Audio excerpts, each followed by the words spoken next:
Okay, so hi Simon, welcome to a Booktastic interview.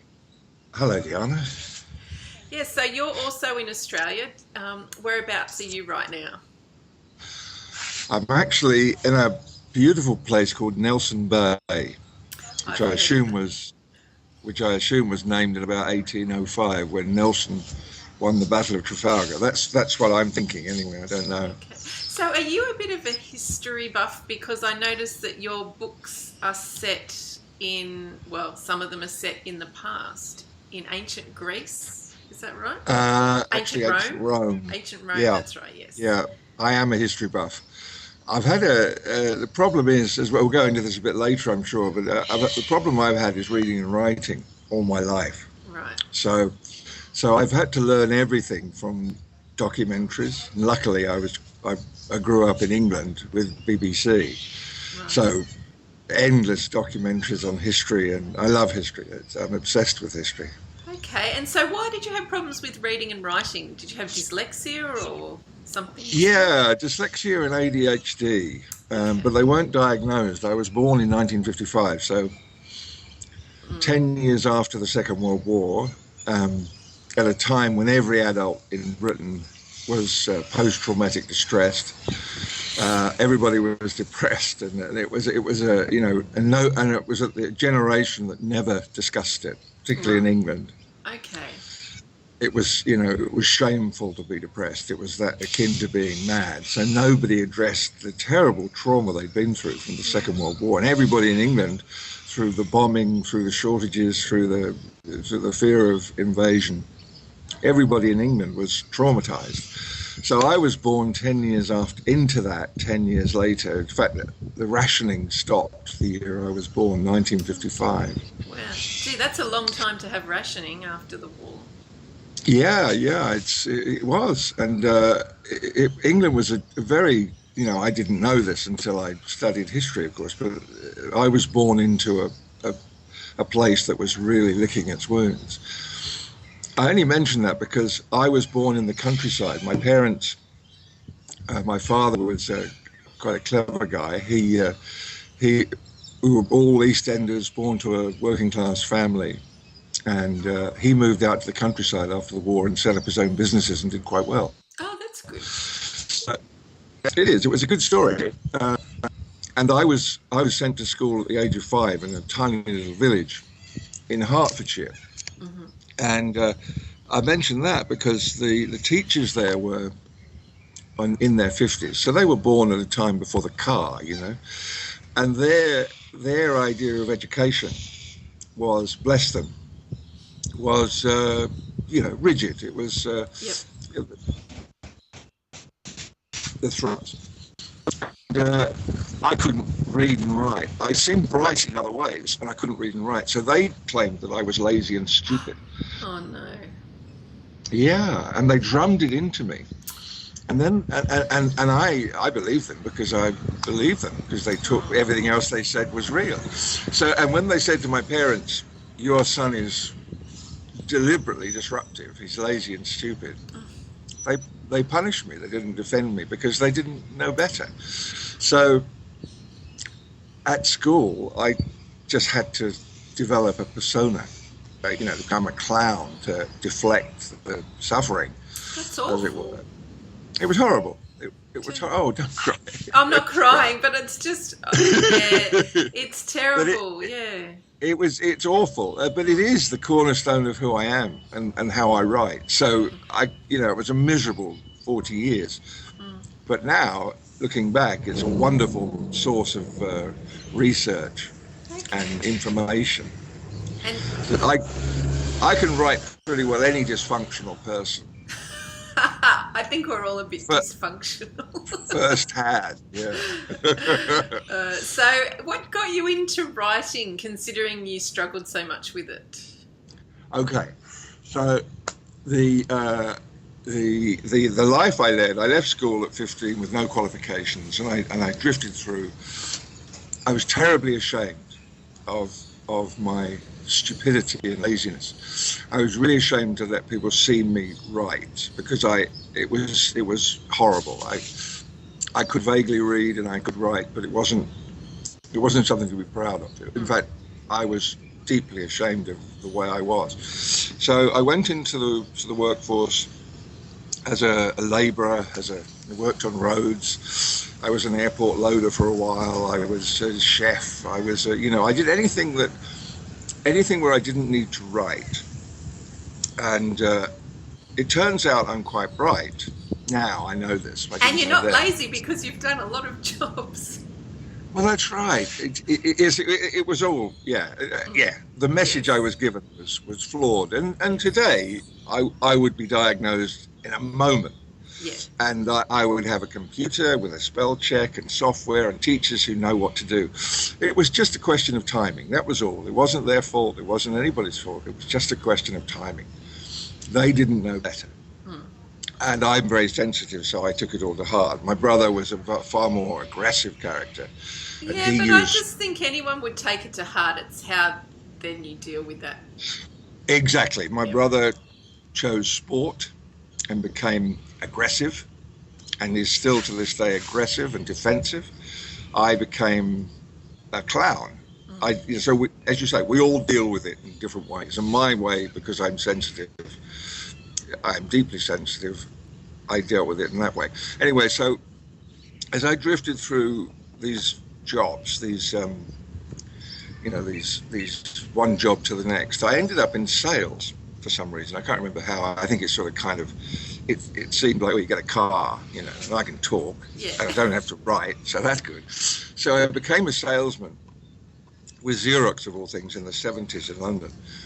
And Xerox have a tremendous training course, and I went to their training college in Newport Pagnell in England. And they taught me how to sell. And then from there, I worked through sales. I was, promoted to management position. I ended up in Australia. I ran away to Australia because the more money I made as a salesman, it was like throwing fuel on a dysfunctional fire. Okay. So the more money I made, the bigger the cars, the bigger the house, the more alcohol, the more drugs, the more beautiful. Yeah, the more beautiful women. It was like I was out of control. I had no self-esteem. You're a Xerox rock star. I was what they used to call a Xeroid. You came out of the Newport Pagnell Training College as called a Xeroid, and they taught you how to. There was a bar there that was subsidized alcohol, and in the 70s they created this persona that you're better than everybody else. You're going to make a lot more money, and you're going to live this wild rock star lifestyle. It was like there's a movie recently called Wolf of Wall Street. I've seen that one. Yes, it's a good movie actually. It was. We were encouraged to be like that, but not quite as bad as that. And I took to it like a duck to water. I loved it. I loved it. I loved having, first time in my life, a sort of a reason, a goal, somewhere I fitted. But of course, it's all empty. Money doesn't give you self-esteem. Big cars don't give you self-esteem. Beautiful women don't give you self-esteem. Going to nightclubs. So it's all shallow and empty. So all it did for me was to create a bigger problem in a nice suit. So eventually I flew to bits, as they say in New Zealand, and I ran away from England. I ran away to Australia because I would be better there, but as Woody Allen says, wherever you go, there you are. So I was dysfunctional in paradise, and I went into sales again, and then I got promoted again to management, and then I became the CEO of computer companies for the Asia Pacific. Wow. Yeah. So now I felt like a fugitive on the run. I felt like a complete fraud. I should never have these jobs. I'm lazy and stupid. How could I possibly have these jobs? Yet I was just naturally promoted into these roles. People headhunted me to do these things. I would never apply, but they would headhunt me. And I never wrote a postcard. I never wrote a love letter. I didn't write anything in my life, so I was so ashamed. So I had PAs who would take dictation. when I needed to understand new products, I would get the marketing people in to do a whiteboard presentation so I could understand. Once they explained it, I understood it completely. I just couldn't read it from a But that's white paper. interesting, because even though they told you were stupid and you had that belief, you made the system work for you. You figured out what Exactly. you could do to understand everything, and you made it happen, which is actually very clever. It's incredibly clever, and now I know that, and I could look back and say that. But at the time, I felt like a con man, using sleight of hand to redirection.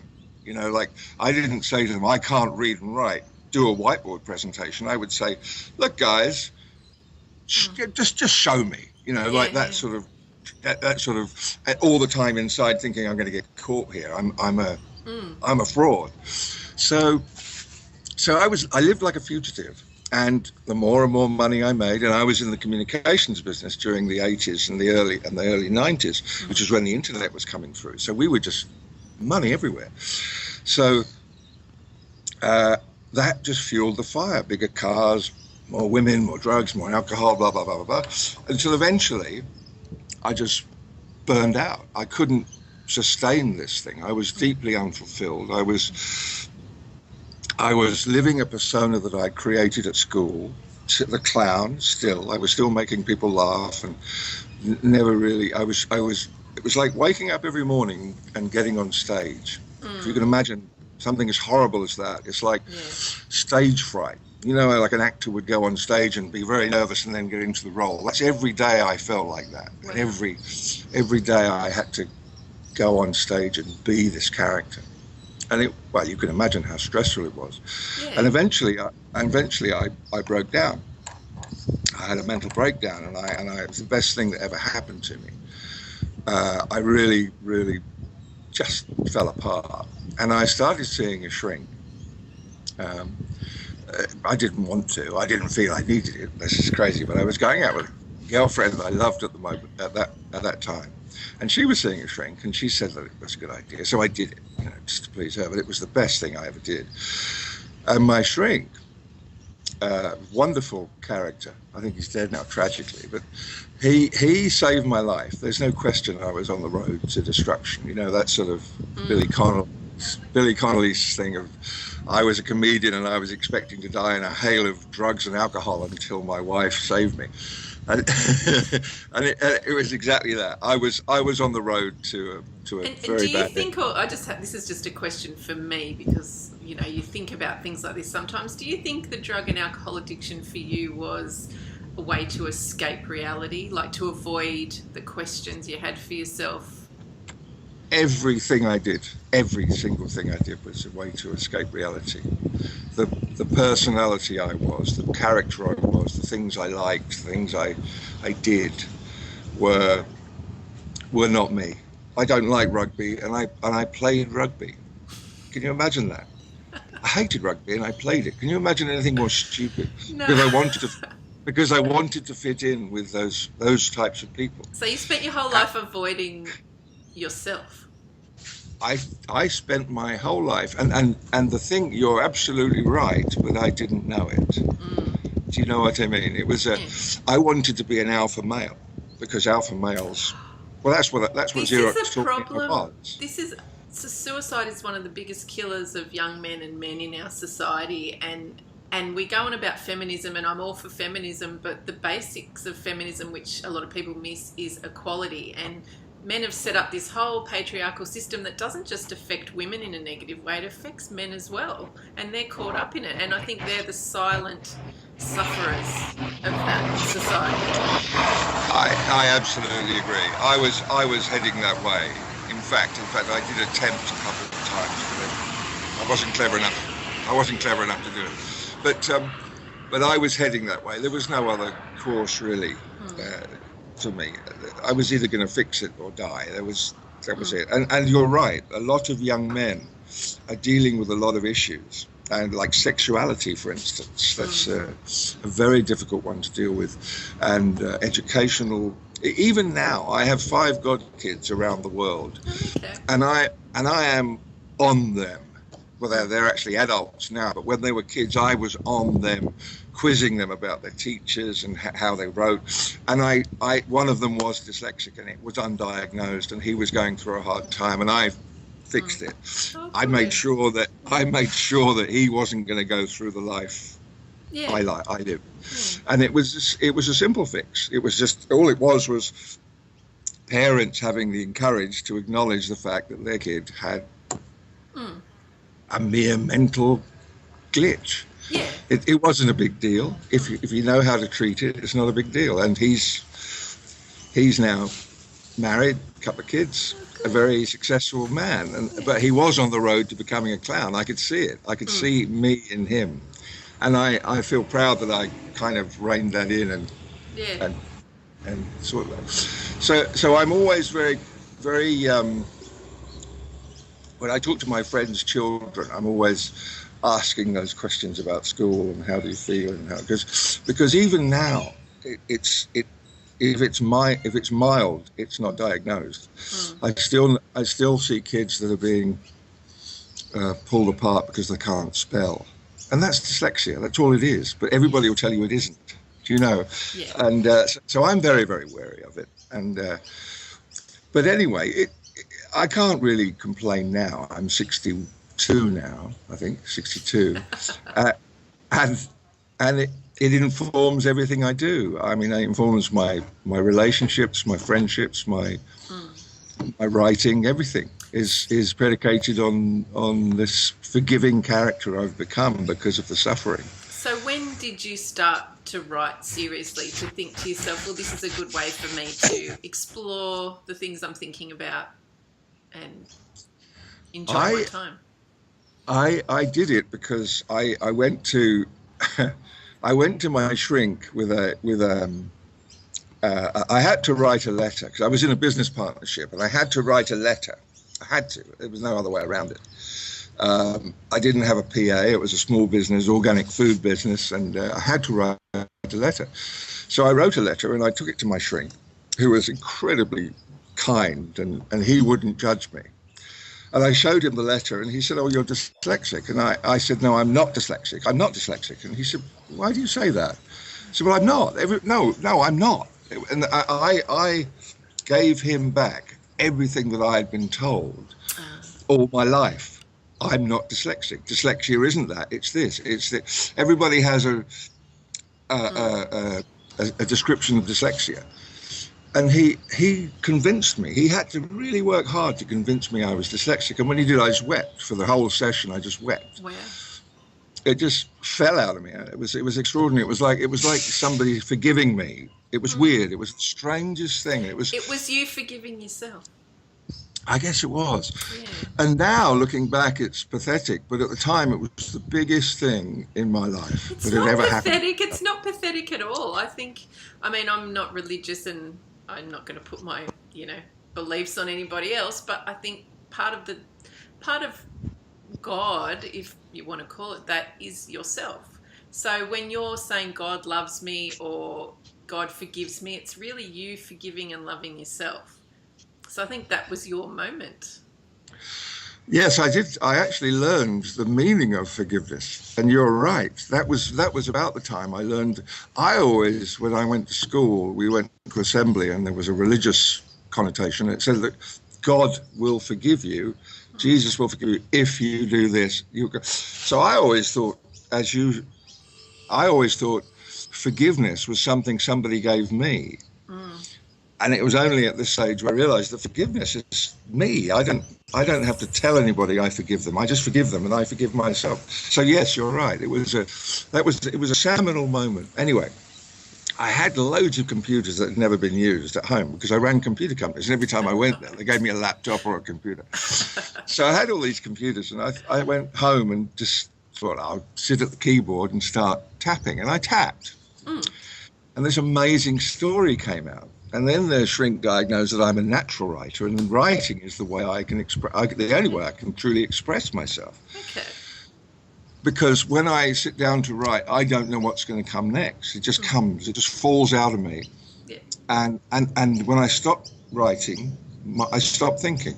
it's a weird situation, but he just explained it as a natural. So if I don't write, I don't think, and if I don't think, I don't get to a point where I can understand who I am. So for my whole life, I had denied myself the way I communicate, the way I think, the way I rationalize, philosophize, and understand who I am. So I started writing, and this story fell out of me, and it was incredible. I wept every day. I just cried for the character, because the character was me. It was a woman, and she's in Rome, but she had all of my problems, but she had all of my successes too. So she became incredibly rich through guile, but she never understood her success because of her low self-esteem. So she was always torn, as I was always torn. And I set it in ancient Rome because I loved ancient Rome. And then after that, I just started writing. I've written, I guess, 10 books that aren't really good now. So not really. The book on Rome, is that the one that's currently out? Well, it's sort of. Sort of. So it was a bit of that book. Well, that was the first thing that came out of me, and it's raw and it's beautiful. It's just me falling out of me. Through that I understood myself better. That was a moment, but it wasn't very good prose. Couldn't be. It was the book I learned how to write on. Literally, I learned how to write. Everything was misspelled, but I could just push F7 and it fixed it. And sometimes it didn't understand, but I have an editor for that. Yes. And she's fantastic. My editor is wonderful. And she's so understanding, and she's so, it's nothing. Not being able to spell is nothing. I didn't understand that my whole life. So I wrote that book, and then I went away and I wrote another 5 books, and I wrote 20 screenplays, and it just fell out of me. Everything just came out of me. And then I went back to that first book, and I loved it, but it wasn't good prose. So what I did was I wrote a sequel to that book. Yeah. Using all of the skills I'd learned over the sort of 15 years of writing the other books and screenplays, I wrote a sequel, and it was well written, and my editor made it even better. That's what they're supposed to do. Exactly. It was a good story, and it was well written. Then I wrote a third book in that series, and it was even better for me. Right. It was beautifully written. It's good prose. It's a good story, good characters, good development. And having done all of that work, I went back and rewrote the first one. Okay. So the first book is, when I say it's a kind of that book. That it's the character, it's the situation, it's the drama, it's the pain, it's the story. But now the prose are as best as I can do. And what's that book called? So everybody, and it'll be on this page as well for them to scroll down and click on. Excellent. Okay. Well, the first title I gave that book was Our Eternal Curse, and I used that hour as we collective humans, that we judge people, that our curse is that we're all judged. We're never forgiving. Well, some of us are forgiving, but generally we can be judged. So our eternal curse, in my opinion, there are 3 in our eternal curse. There are 3 things that drive humanity, and we can't get away from it. It's self-esteem, racism, and war. So tribalism. Yep. So the first book, to answer your question, is they're all called, the series is Our Eternal Curse. Okay. Yep. The first book is Another Self, as in the self-esteem. The second one is Another Tribe, as in racism. And the third one is Another War, as in war. So in those 3 books, I talk about I explore my view of humanity, as it were. It's interesting, and I wonder how we got this far, because we don't seem to be evolving. We seem to be regressing at the moment.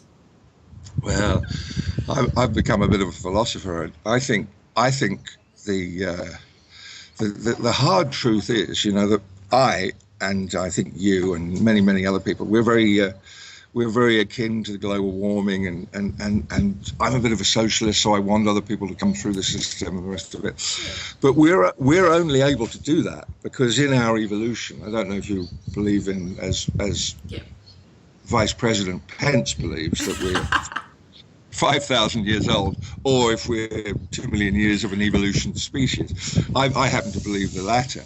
I think that for 2 million years, we evolved as, call us humans, Australopithecines or humanoids or whatever we came from. And for 2 million years, we've been in groups of probably 100. And in the reason those groups thrived was our alphas were more aggressive than their alphas, and we needed them in a world where we were living in caves or in the forest. We needed them because they were strategists, they were aggressive, they risked their lives, and we came along behind them, and they got to the waterhole and they defended the waterhole. So now we've got to this stage where they've got us to a point where we can now be liberal and we now don't like them anymore. And they're all the ones who are rich and got all the money, and they're still hungry because it's in their nature to go forward and to get more and to grow. So there's a balance here that I don't think we gentlefolk can look at those people and say, oh, well, they shouldn't be there. We should try and encourage them to understand that they didn't get rich in a vacuum, that the factories that they're saying, in America particularly, they're saying we don't want to give these poor people health care, where the message really to them is, look, you made your money from making fridges or cars or whatever, and you didn't do that by yourself. No. You had thousands and thousands of workers that surely you paid them, and they built your wealth. Now let's turn around and maybe help them. And what we seem to be doing is we socialists, we gentlefolk are sort of turning against them, which is forcing them to turn against us. And then there's a them and us, and they're building walls and gated villages, and we're on the outside. So it's not black and white. Humanity is complex, in my opinion. Very complex, but some people are too simple. Anyway. Oh, go on, explain that. There was a bit of pain in that statement. Who is he? What did he do? No. I just think there's too many people aren't taught to think critically, and not everyone is probably even able to think critically, and therefore their simplistic way of looking at the world is also doing a lot of damage to people in general.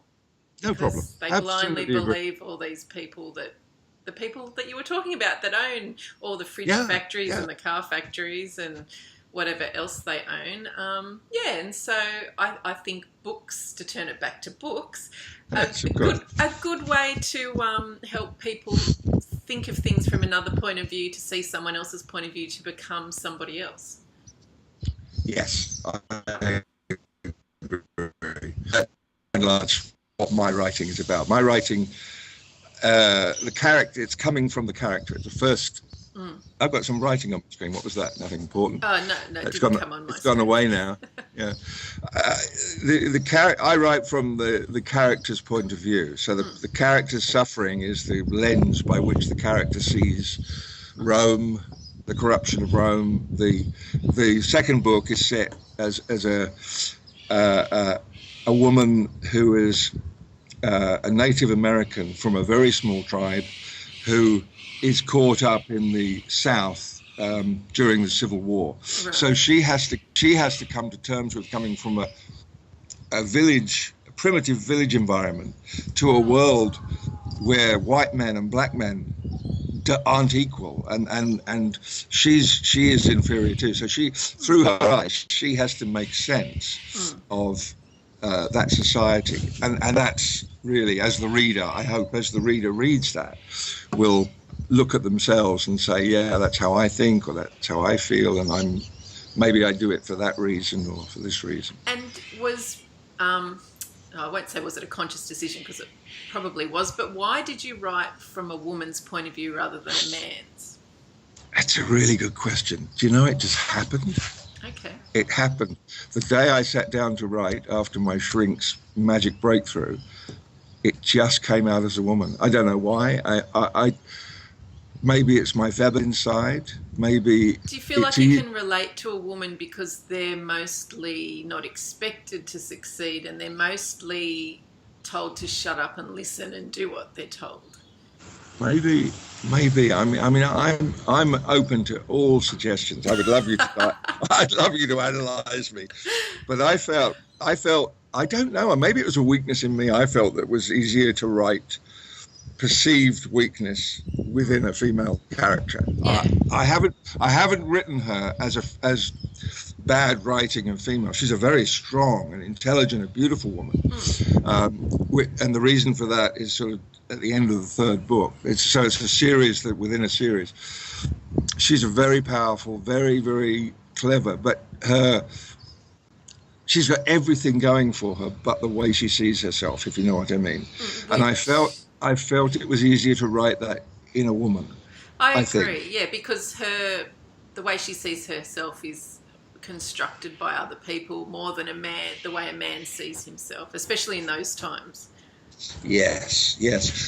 But she's in no way romantic or weak or pathetic or soppy.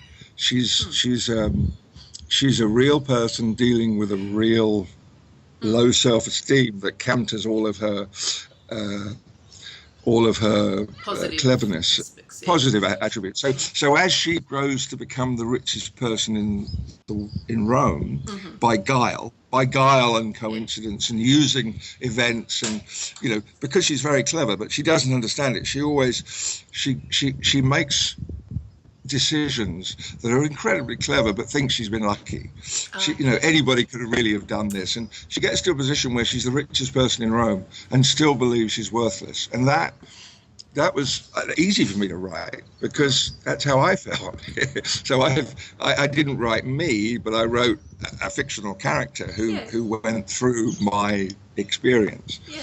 And so she feels like the fugitive that I felt like. I think a lot of creative people feel that way. We all feel like frauds sometimes. I think a lot of people in general feel that way, and we compensate for it. And we never talk about that. We never talk about feeling like a fraud. Actually, we're starting to talk about depression and mental illness and that sort of thing and equality, but we don't talk about feeling like a fraud. That's an interesting one. Yeah, well, I was a fraud. I know I wasn't a fraud. No, you weren't a fraud. I was real, but I felt like a fraud. Yes. And that's how each of these characters are living in that painful existence. So as the books develop, as the story develops, you're really following my brain through my brain journey through these stories. So at the end of it, you pretty well know me. Oh, that's interesting. if they want to. Yeah, and so what have you got? So how many books have you got out right now? Three. Just the three. Those are the ones I deemed good enough to do. What are your plans for the coming years? I have to write now because it's the way I express myself. And I'm on a break at the moment because I'm talking to people like yourself and talking to PR companies and things like that. I'm not a very good self-promoter, really, although I was in sales. A lot of authors aren't really because we're behind the scenes, and it's also awkward to talk about your own work as if, well, you have to go and buy it because it's good. I mean, no one wants to say their own work is good because we all know we're biased and we may not even think it's that good. But That's right.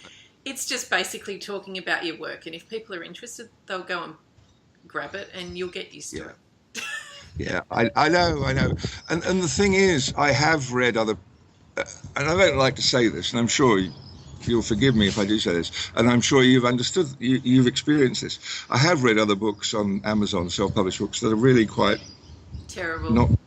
That's a word, isn't it? But so I can see why people are gun shy about buying self-published books. Well, I don't think they are anymore. I think there's a lot of, and with Booktastik, I'm an editor as well, and we vet all the books that we feature. So we won't feature books that haven't been edited. The storytelling might be really good. It might be a great idea, but if it's not edited to a decent standard, we won't feature it because, well, for two reasons. One, I think readers want a decent standard of book, and two, I want to reward those people that have taken the effort to do it properly. You know, they've put a lot of time, effort and money into getting out a good quality product, and to me, they're the books that people should be reading. They should know about. Yeah, so that's well, I can say I've literally put my soul into these books. Literally, but that isn't a reason for buying. It's a reason for me to write. But no, I have a wonderful editor, and she's really, really technically fantastic. You know, all those bits and pieces, the commas and stuff. She's wonderful at doing that. Well, that's good to hear. So yeah. And so, how did you meet your editor? Was she recommended by somebody, or?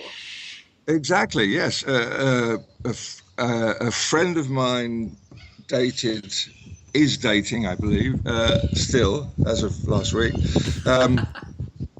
Somebody who owned a beauty website in Balmain. Oh, okay. Yeah. And I was at dinner and I was telling her about this. You know, I can't find an editor that. You know, I'm not rich anymore, so I can't find an editor. Blah, blah, blah, blah. She said, "Oh, I've got just the person," and it was a person she worked with who's now actually just gone off and created her own website called Husky, which is doing very, very well. But she put me in touch with her. Her name was Elena Fairfax. She put me in touch with her, and she has my sensibility. That is honesty and decency. You know that. Yeah. You know that you meet so few people who just, you know, you meet so many people who don't pay their bill on time, or who aren't really honest, or truly have that decency. And she has this integrity within her. I'm compelled to pay her bills ahead of time. You know, it's that sort of, I feel I want to because she's such a good human being. Yeah. And that should be rewarded. So she's just a very kind person. And she understands my writing, she understands my background, she understands my writing, and her creativity, her suggestions are always spot on, and her changes are always make it through. Because it's not often that, I mean, you can get a good editor, but you may not gel with them, or they might not get your vision. And it's important that the editor isn't there to change your vision, they're just there to enhance it. Exactly. Yes. Exactly. Oh, that's very good that you found it someone. Is good. Yeah, that's great. She's fantastic. She's getting busier and busier with her own company, but I still wish her success, but not too much. Not success, too much. You know? So she's still got time to edit my future work.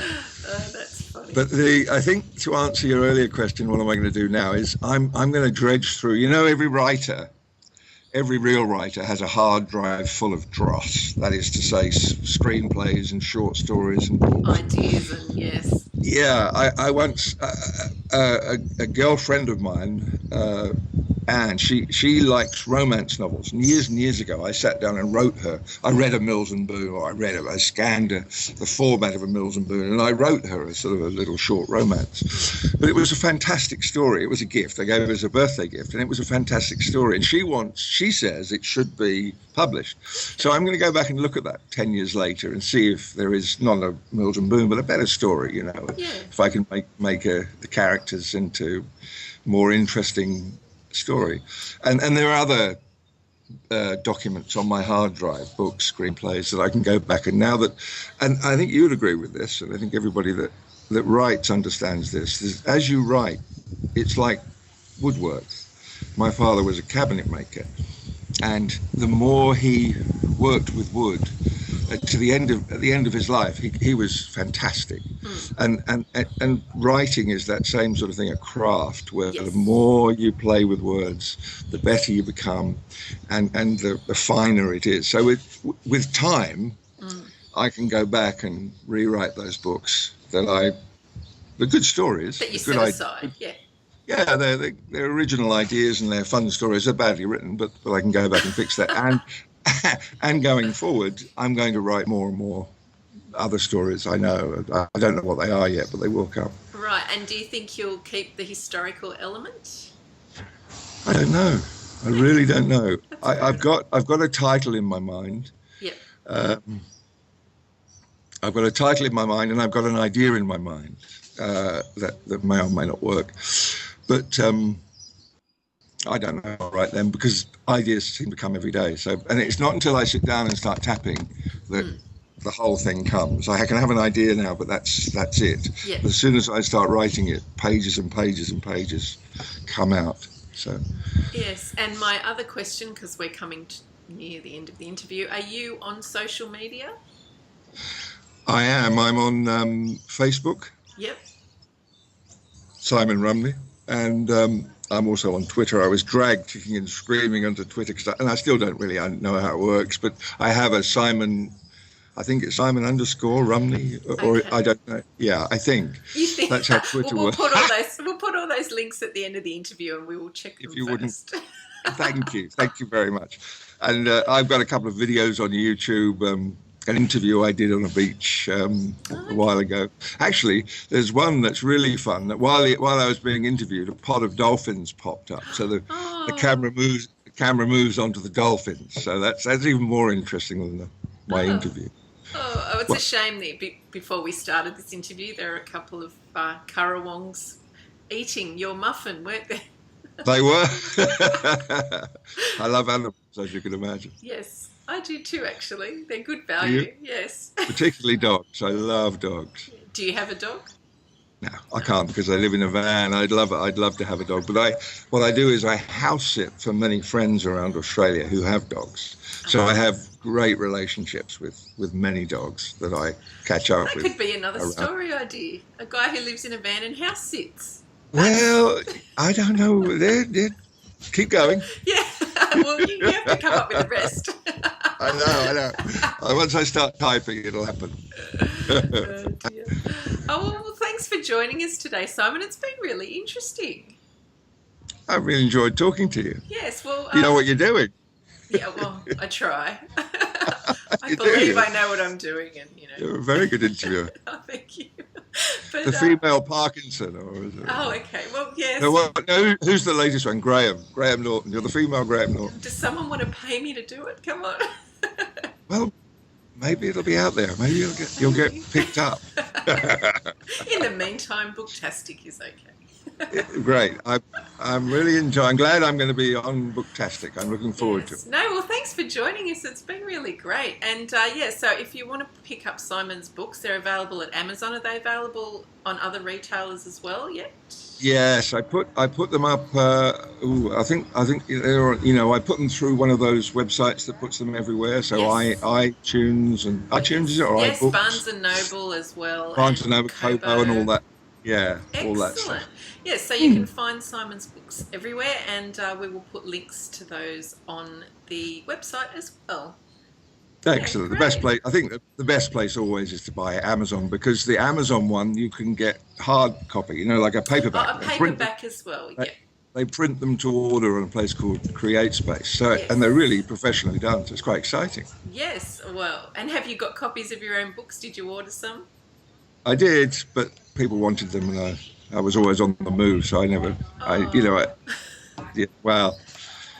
get some more. But it's exciting seeing your book in print. It's wonderful, for the first time, isn't it? yeah. And of course, the other thing is that as a first-time writer, you make lots of mistakes. The art cover, the artwork on the cover, and the blah blah blah, and all that sort of stuff. And you have several versions of these things that you order to test the look, the proofreading. Yes. So I've had several versions until I've got to the one that now exists on Amazon. Oh, that's all right. Well, maybe one day those versions will be worth a lot of money when you're famous. Well, they're all over the world. People I meet want, can I read it? And I give it to them, and of course then I move on, and then so they are all around the world. Oh well, that's exciting. Well, thank you so much for joining us, Simon. And my pleasure. We might speak to you again one day. Look forward to it. Okay, bye. Bye-bye.